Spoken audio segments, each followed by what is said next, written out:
I was one of the lucky ones. By my mid-30s, I had 3 bestsellers, 2 of which had been made into hit films. I was a writer, so of course I had a big imagination.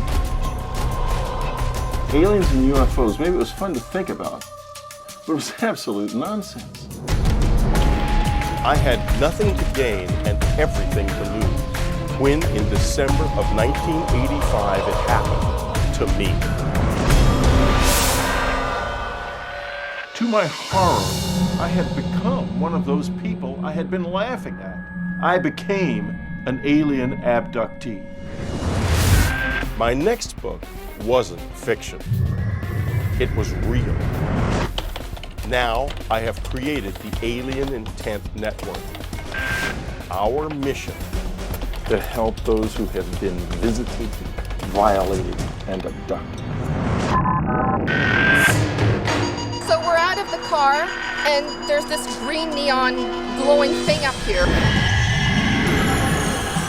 A couple of worker aliens came into my room and said, "Come with us." Describe what he's doing with that long instrument. He put it through my second toe. We see a little object right here. Right above the bone. Right there. Yeah, that's it. This is the one piece of physical evidence that everybody has been crying for. What then is the alien intent? Are they here to conquer us? Are they here to save us? In order to understand this, we must open our minds and we must face the fact that it's real.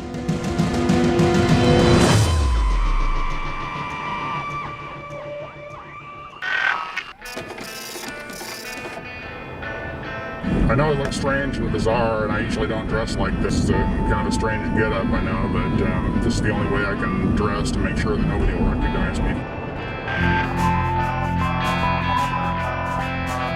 I'm a normal guy that just discovered that some extraordinary things have been happening in his life. I grew up like everybody else, a normal American kid. A lot of the stuff that is going on I've known for a long time, but I just thought it was dreams or fantasies, something like that. You know, this is an unbelievable case, that this man has taken such a risk. He's in disguise because he's a top industrial scientist, a very brilliant man working on some very cutting-edge projects.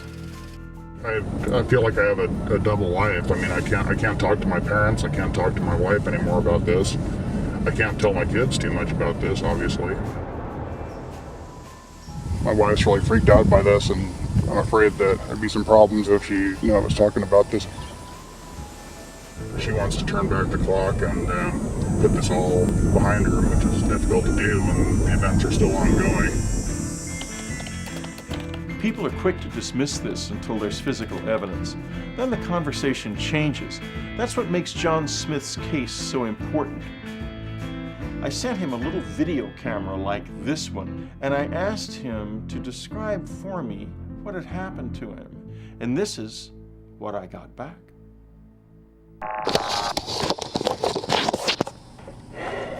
Well, I don't know where to begin, so I guess I'll just begin at the beginning.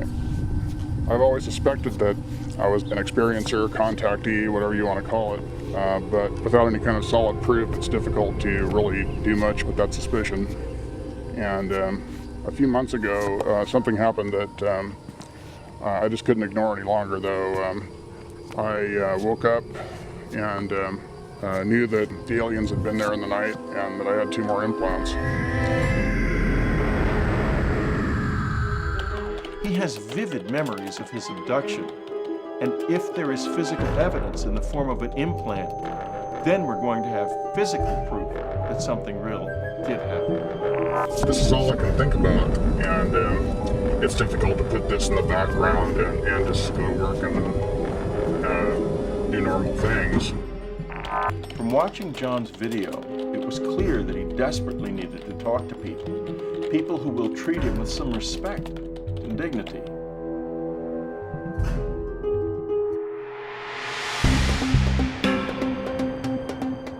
These people are abused and they don't have an opportunity to be taken care of.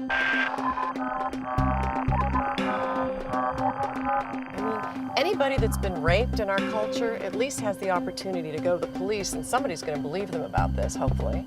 But not with abductees, not with experiencers, because they are having things done to them that they can't go to the police and they can't share and they can't explain. They can't go to their doctors and say, what is this scoop mark? What is this implant? Because you've been involved in this for so long, how has it affected you? Well, I just have a high level of anxiety a lot of the time. They come generally between 1 and 5 in the morning, so it makes it kind of hard to sleep at night. When you come home from these experiences, how do you feel the next day? Do you remember a lot of it? I do have a few conscious memories. I had some pretty clear recollections of being inside a craft and having the toe implant. It would be nice to be lit on what's going on. You know, I kind of resented not knowing what was going on. It's hard to really attribute totally positive motives to people that block your memory and come in the middle of the night and don't ask permission. But at the same time, they're not human and they don't have our belief systems, morals, and that sort of thing.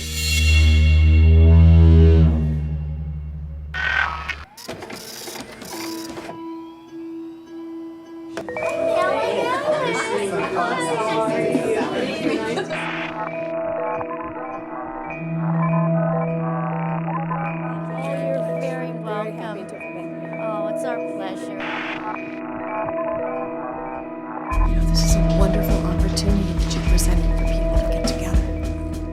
My hypothesis is this. One combination of equal like-like magnetic poles facing off against each other causes time flow rate to slow down.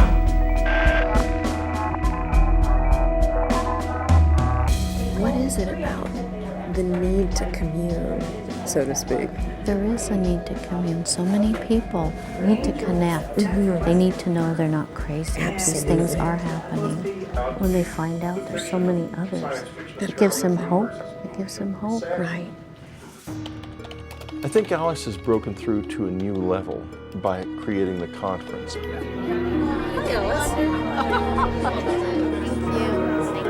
name is in the newspaper, family is involved. They are declaring themselves that this is part of what they are. Everybody knows it. All of their friends are going to know it publicly, and believe me, that's hard.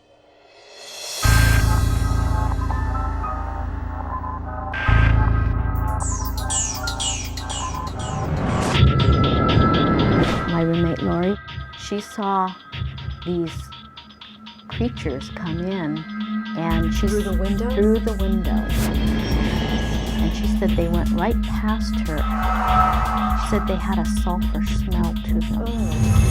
And they went right to the corner where I was at and took me back through the light, through the window.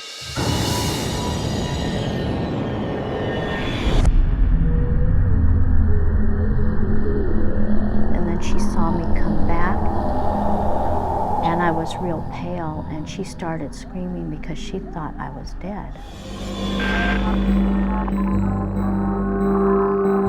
My phone number hasn't changed in over 11 years, and she knew it, and I think she just wanted to disappear. She was trying to run away from these experiences.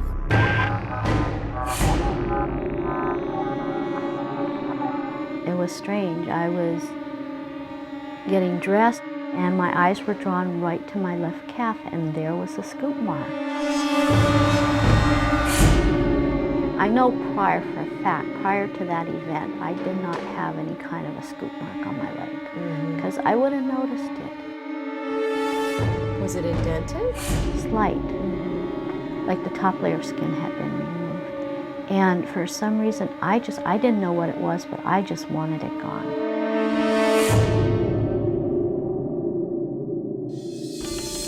1,000 miles to the north, in Kelowna, British Columbia, a single mother and her kids have been experiencing alien contact for over 2 decades. Hello, Whitley. I feel a bit awkward doing this, but I really need to talk to you so badly.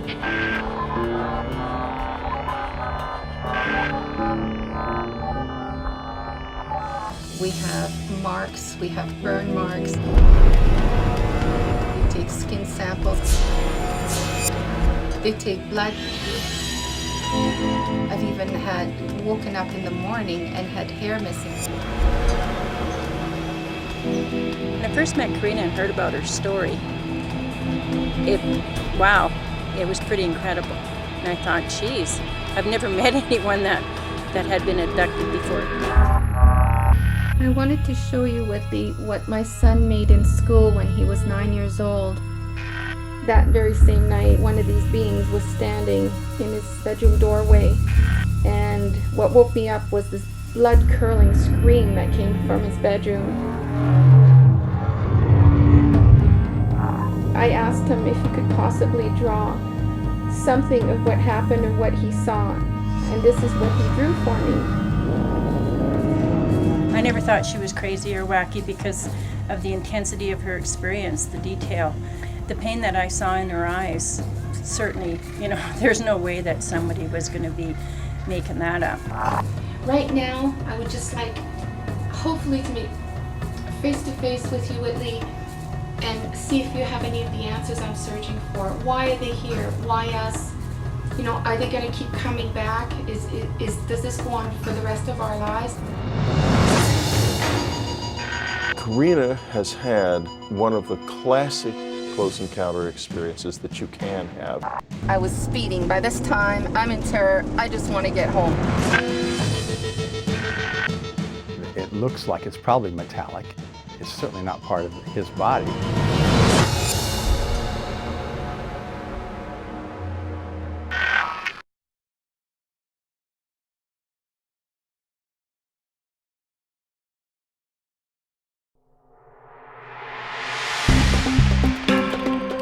51-year-old Karina Sables has been experiencing alien contact almost all of her life.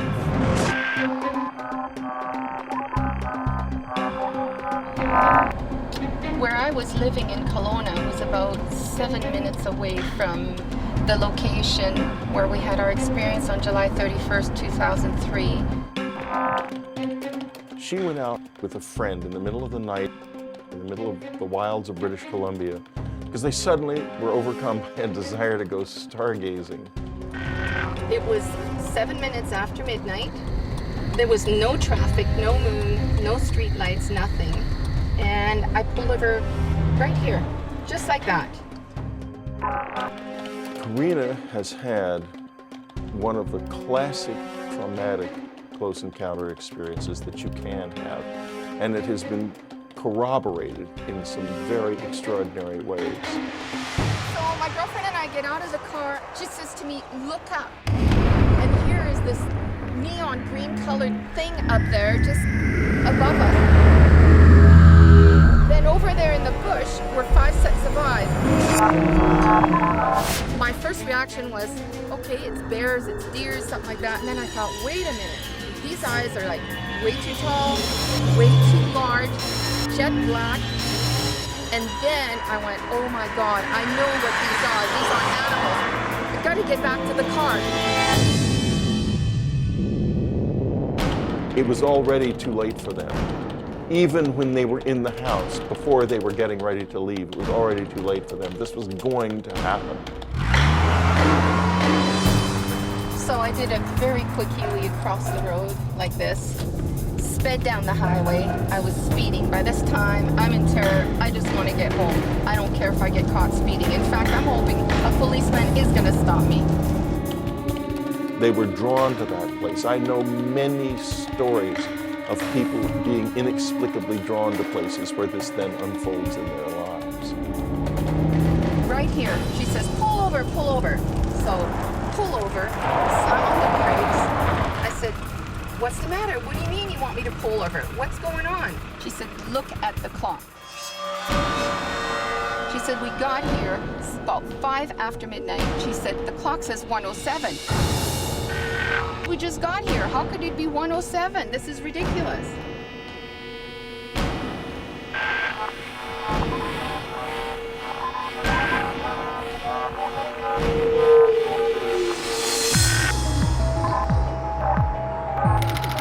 Alice doesn't have as vivid a memory of what happened to her as son, but she does have something quite unique and extraordinary, a souvenir. And I used to scratch at my leg, and it would bleed, and there it would be again. It would just come back. I just wanted it off my leg.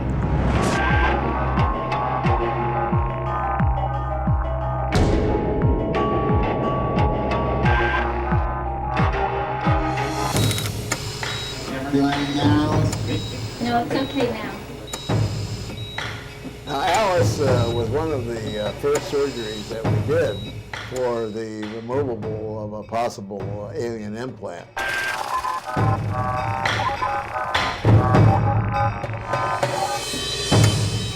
Okay, this is being done with a hypnoanesthesia, and the area that is marked here is the area of concern, and we're going to remove it or ellipse it out with a semi-elliptical incision and close at both ends. It came right out of there so quickly. It was not very deep, and it was a little gray biological type object. I believe it had a membrane around it.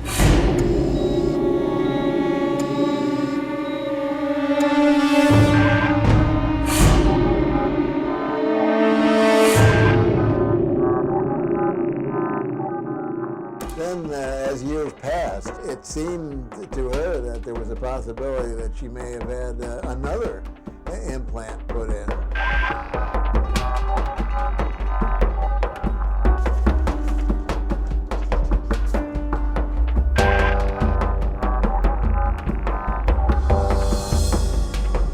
We have this very bright spot here that I've drawn a circle around, and usually that's an indication that there's a metallic object there. But remember, when I first saw it, I thought, oh, that's nothing, it's just an artifact in the film. A defect, something we see in film every once in a while. But then I brought the films to the radiologist, and he found in a different view, in a different part of the film, the same object in this view. And he says, no, that's probably not an artifact because it appears in two different views. So how would it be possible to have a defect in this side of the film and a defect in that side of the film?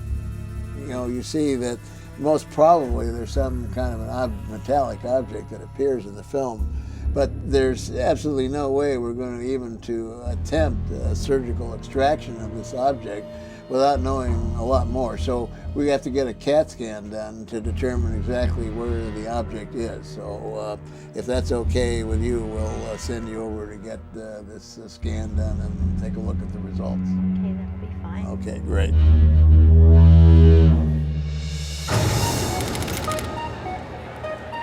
Given the physical evidence, the high level of professional observation, the cloud of witnesses, it seems clear enough that we are looking at a penetration by an unknown presence that operates a very advanced technology.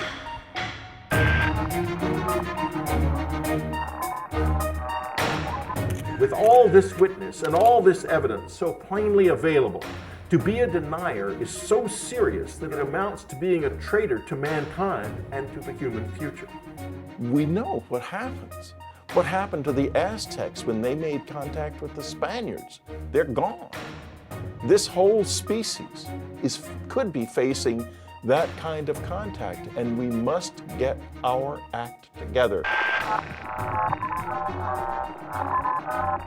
Do we let time and chance render us extinct, or do we make a run on our own human turn for the stars? I say, let's make that run. Thank you.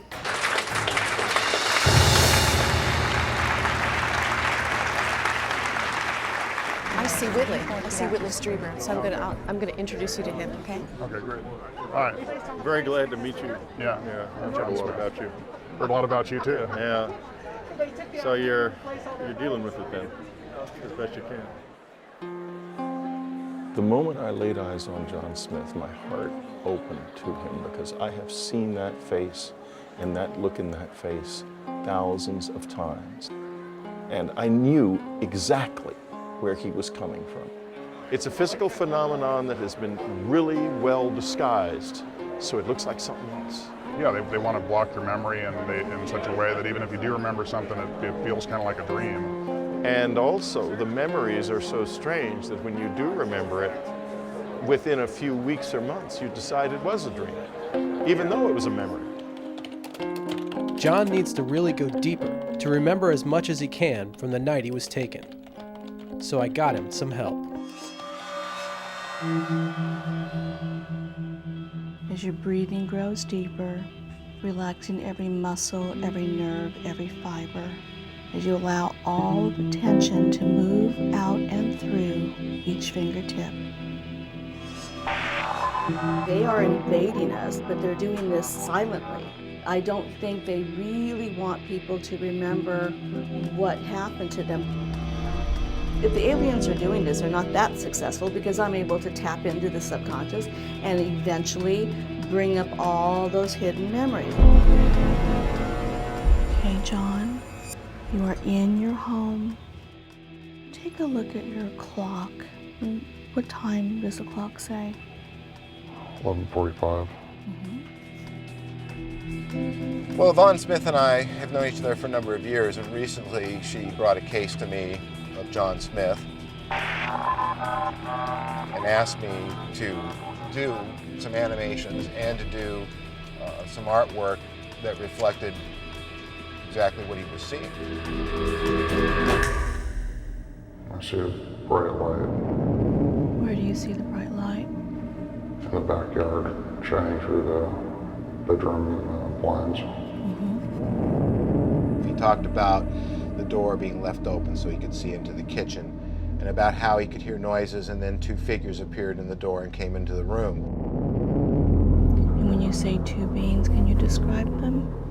They're 3.5 to 4 feet tall and large heads, large eyes, and skinny bodies. Based on what John describes, I put together this interpretation. They're coming up to the bed.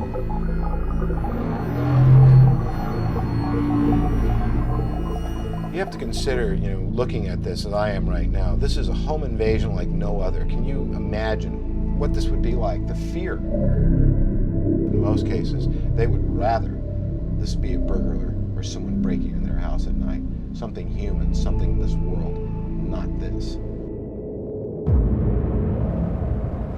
I said, come with us. I'm floating up towards the craft. Okay, take a deep breath. You're gonna remember it, every detail. I'm sitting on the table, and now a taller being is coming over. He's leaning over me, staring at me. He pulls an instrument out of a drawer. And describe what he's doing with that long instrument. He put it through my second toe. That's the implant. John was very, very clear about what happened to him. He knows that object is still in his foot. If that object proves out to be something not of this earth, it lends a lot of credence to his story. In terms of John Smith, now we have the CAT scan, which shows the object quite clearly and plainly. I am not staying quiet anymore.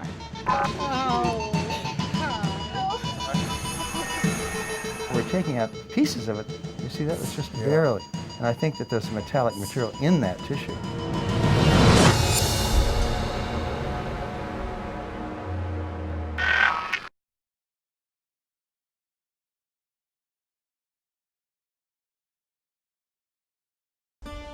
After the trauma of alien contact, each of us must find a way to go on with our lives.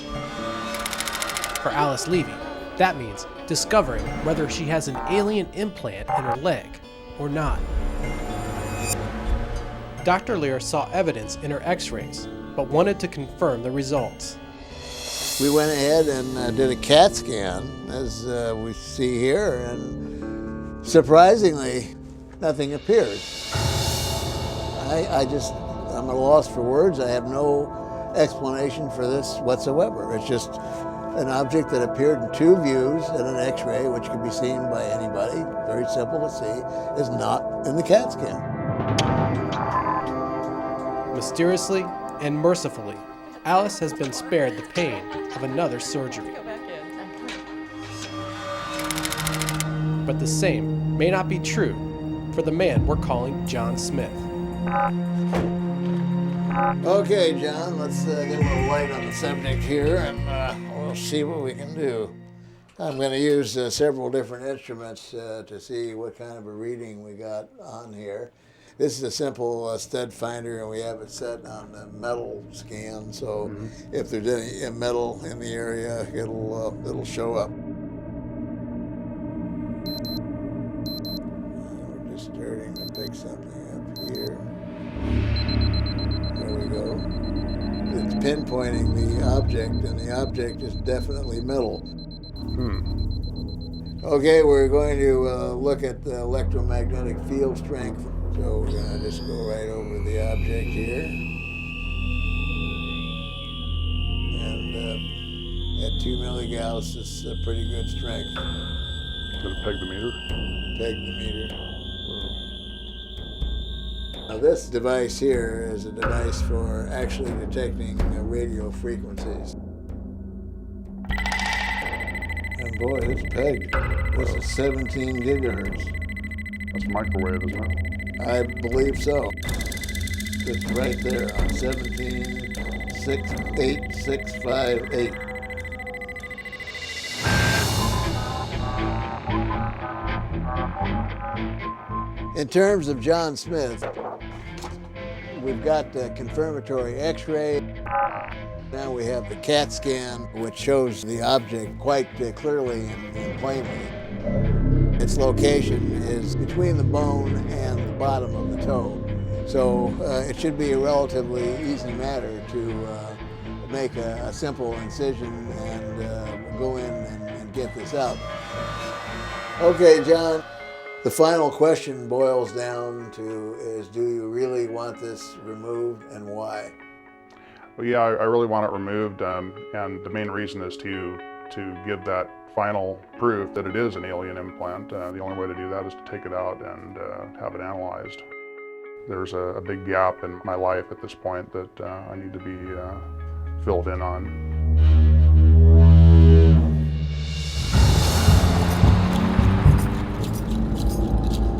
Well, I'm going to go pick up Karina Sables right now from the airport. What I'm most interested in about this case is Karina has just been trying to live a life with these unbelievable experiences. So I'm really looking forward to getting to know her and introducing her to the Streepers.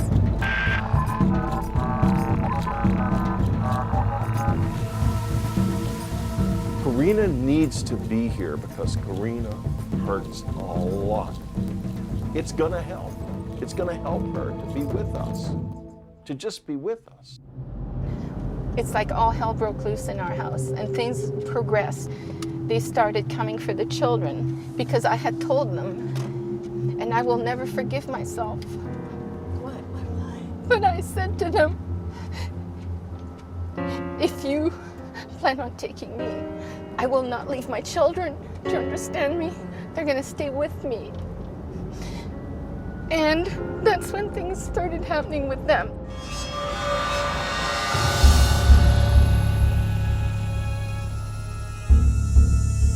coming in the middle of the night or sometimes during the day, for God's sake, and just taking you out of everything that you know.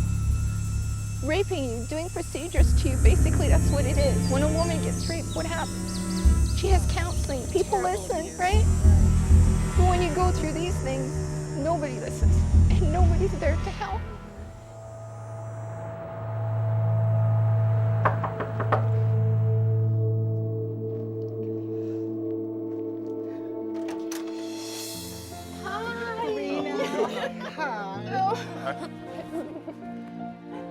All these years we've known each other. I know.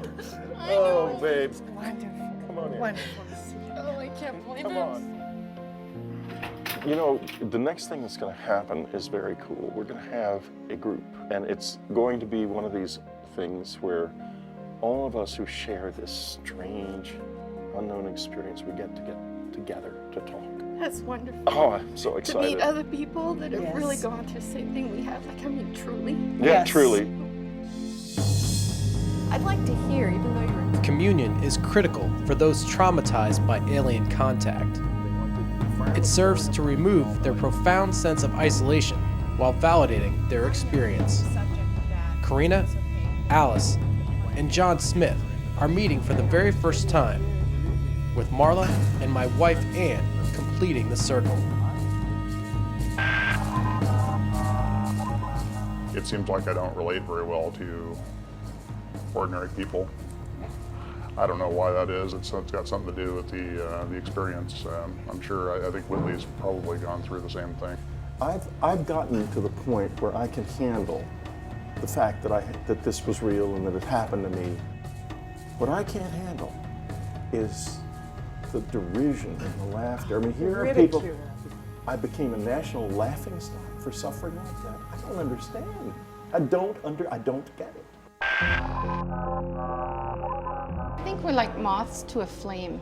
Yeah. You fear the next visitation, and yet when you don't see the ships for a while, you're like, oh, I'm really sad. Where are they? I know it doesn't make sense, Do you but have that? Or would you just like them not to come back? They could stay away, that's fine. Is it kind of like bad Yes. relatives where you kind of miss them and you don't want to see them, Yeah. but then They you give you yearn a for them? headache the next day. We call it searching the skies yes. from the letters we got. It's people would have these experiences, they would be traumatized, and yet they kept looking for the next one. Yeah, that's the thing. If they don't show up for a while, I think, what's the matter? Have I done something wrong?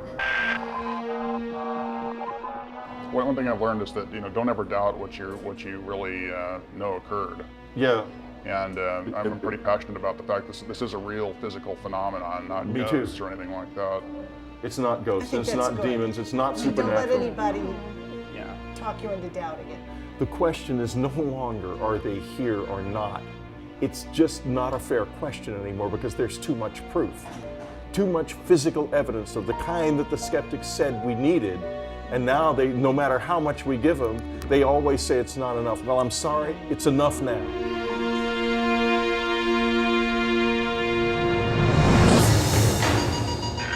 You don't remember stepping on a nail or a can? My God, I think you got a piece of it. These things exist. Somebody is here doing this.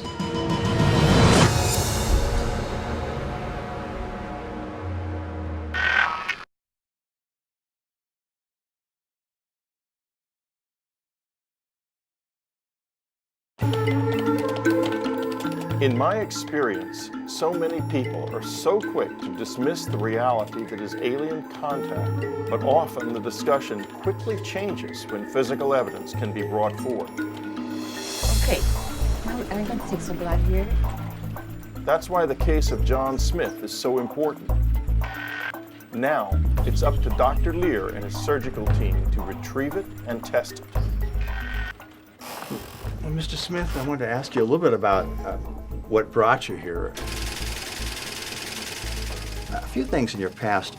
You've never had anything where you've stepped on any nails or wires or anything before. Not with that toe. And you quite sure of that. And you don't remember, I mean, even as a kid, years ago, nothing? No. It's foreign material by X-ray. It looks like it's probably metallic. It doesn't look like, it's certainly not part of his body. We'll go over your x-rays again, and then we're going to evaluate how to approach this in terms of taking this out. It's not going to be easy because it appears to be very, very tiny.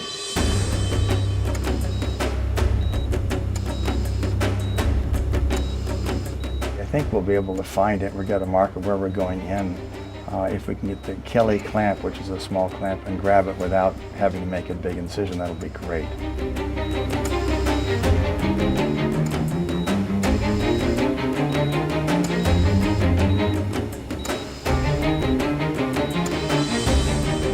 This large machine is a radiologic C-arm that gives X-ray vision, and it's motion picture X-ray vision. Is it that little line? Yeah. Right above the bone. Right there. Yeah, that's it. Okay. That's it. Oh, it's tiny. It's less than a millimeter. That's what we're going to be trying to surgically remove. We're going to set up to approach him now. It's right towards the end of the bone. It looks like you're right on it. It's hard to see. As we go, it gets smaller and smaller inside there. I don't see anything now. No. I don't see anything. It is gone. It is gone. Wow.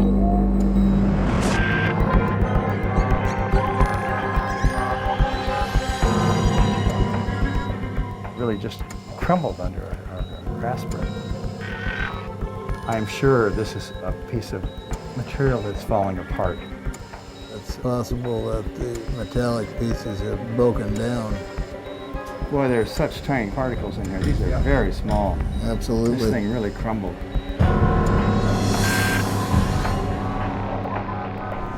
One second here. Just 1 second. You see that? It's just barely. It's just. Right. My God, I think you got a piece of it. We're only getting little bits and pieces. Try and get as much as you can. And I think that there's metallic material in that tissue. Tiny little piece here, a piece here.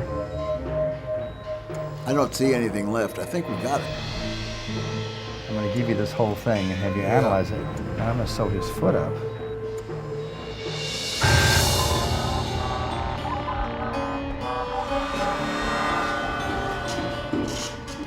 Well, I understand that John Smith's surgery is over. I don't go to these surgeries very often. I find it extremely difficult. So I'm going to see him and talk to him, and I think he's got a lot of courage doing this, a lot of courage. Hey there. Hi, how you doing? How you doing? Oh, pretty good. Good. How's it feeling? Oh, it's throbbing a little bit, not too bad yet though. Did they get it out? Yeah, it crumbled up, they were saying. Wow.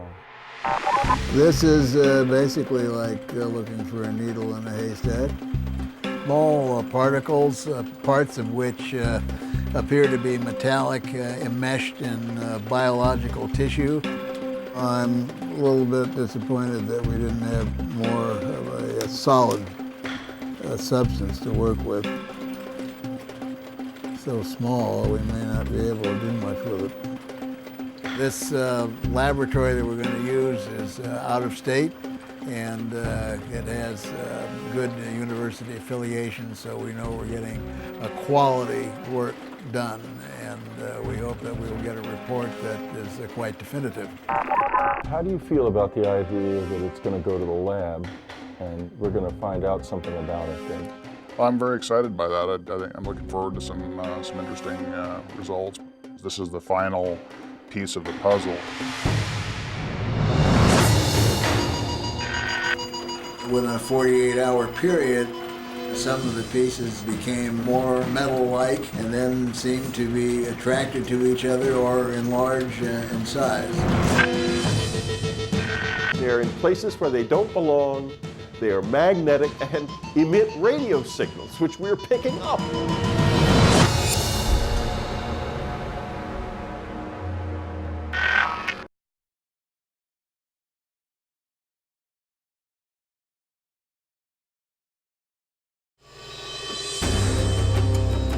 The surgery on John Smith's foot was inconclusive, as the foreign object virtually disappeared during the procedure.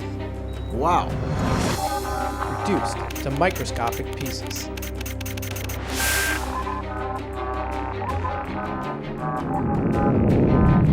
I've noticed something really strange that seems to be going on with the sample. One of the things that when we looked at it originally, there were small, tiny little bits of soft tissue, and now we have some objects that seem to be magnetic. Actually, it clings to it so well that it doesn't want to come off. The samples of the specimen are being sent to a highly reputable laboratory. There, the implant will be subjected to scanning electron microscopy, as well as energy dispersive X-ray analysis.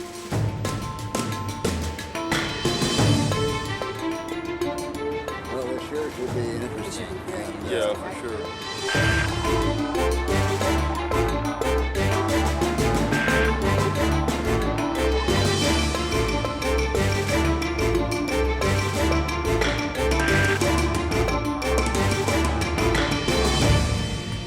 We've had the surgery.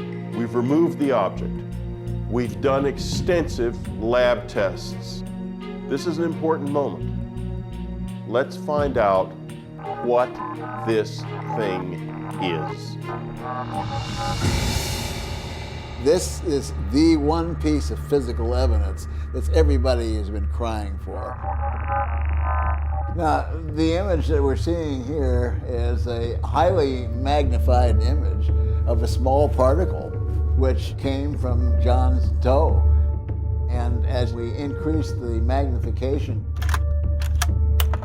we're actually taking a tour, let's say, through the object, going deeper and deeper and deeper. Here's a 2,700 times magnification. We know we have a nickel-iron ratio, which is similar to a meteorite. There were traces of iridium. That's pretty much indicative of meteoric origin. You're not going to find iridium in something of terrestrial origin. For a sample of the Earth's core, which we can't get, you would not find iridium in any kind of iron derived from the Earth's core. So this is meteoric iron, then it has to be. It has to be. But there are other things. We did find what appears to be carbon nanotubes. What are carbon nanotubes? Well, carbon nanotubes, as far as we know it, is a structure that has to be made, minute atomic structure of carbon, and they have tremendous strength. It's a very surprising finding because I don't believe they occur in nature. And the tests showed conclusively they were there. Yes. Well, you know, folks, what we got here is something absolutely mind-blowing and historical. We have an object that contains meteoric iron. We have something that appears to be manufactured, nanotubes. We have it as magnetic. We have it generating some kind of a radio wave. I think we have a perfect precedent and have all the right to say that John's implant does not come from this world.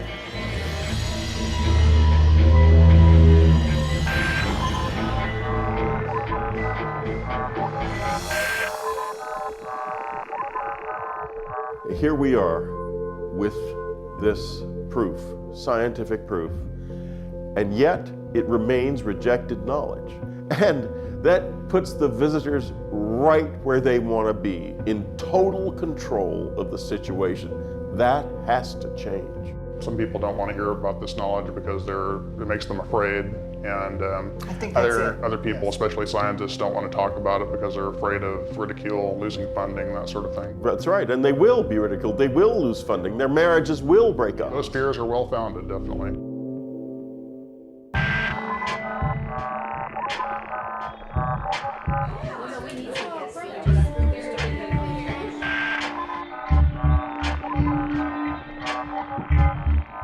Next morning, my husband wakes up and says again, "Where did you go last night?" At this point, I'm angry. Yeah. I said, "I went nowhere."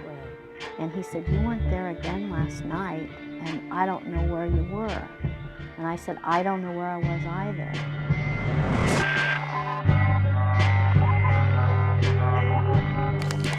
This will be my last entry.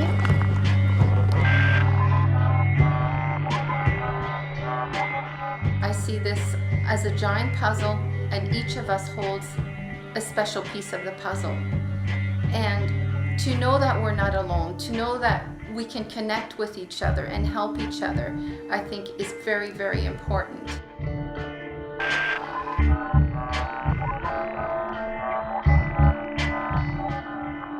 Everybody's got to do what they got to do. I mean, this is what I've got to do right now. And maybe my family will come to be more accepting of this as time goes on.